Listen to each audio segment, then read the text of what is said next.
President Biden did, as Leland mentioned, condemn the evil of Hamas with that national address from the White House, promising that unconditional support. Again, a State Department spokesperson says that they are focused on securing the release of all the hostages held in Gaza. The USS Gerald R. Ford arriving in the eastern Mediterranean Tuesday to deter other enemies of Israel from attacking while trying to prevent a broader regional conflict. We are just learning that the terrorist organization Hezbollah has been firing missiles from the north. All of this information, part of the conversation that Markie and Leland just had, but Joe Khalil has a little bit more from the White House. Joe.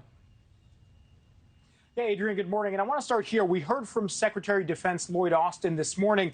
You all have been talking about fears about this becoming more of a regional conflict. He addressed that as well, warning other actors outside of just Hamas to not get involved, basically echoing what President Biden said yesterday and reaffirming that the U.S. is going to stand with Israel and provide material support. Now, from the White House, President Biden sent what was his most certain and unequivocal message thus far, making it clear the U.S. is going to be 100% behind Israel as this war continues and unfolds, saying more than once, we stand with Israel, and in his words, calling Hamas attacks pure, unadulterated evil. He also, as we mentioned, promised American military support, and perhaps more importantly than that even, and this is something I took from that speech yesterday, he didn't make any effort at all to urge Israeli caution or restraint, as we have seen sometimes in the past. But it wasn't just words. We've also confirmed the USS Gerald Ford strike group now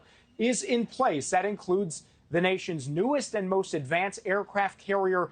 It is now in position in the Mediterranean with its 8 squadrons of attack and support aircraft. So we're talking about F-15s, F-16s, A-10s in place, along with missile cruisers and missile destroyers. And by the way, reports of even another aircraft carrier potentially on its way and following suit. All of this meant to act as a deterrent to other actors in the region, like Iran, like its proxy in Lebanon, Hezbollah, should they try to even further help Hamas than they've already done or further attack Israel. Now, President Biden laid out justification for all of this, for that response, in pretty stark terms yesterday. Here's what he said. The brutality of Hamas, his bloodthirstiness brings to mind the worst rampages of ISIS. This is terrorism. So in this moment, we must be crystal clear. We stand with Israel. We stand with Israel. And we will make sure Israel has what it needs to take care of its citizens, defend itself, and respond to this attack.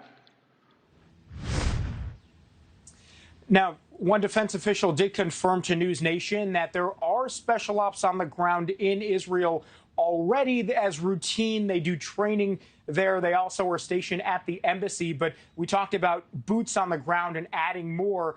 Nothing in terms of that front just yet. Obviously, though, the conflict evolving, so we'll continue to keep eyes on that as you address that. Something that we haven't seen yet, and so far, the National Security Advisor, Jake Sullivan, says that is not going to be something that the United States plans. Thank you for watching. Go to newsnationnow.com to find NewsNation on your television provider. And don't forget to click the red subscribe button below to get more of NewsNation's fact-driven, unbiased coverage.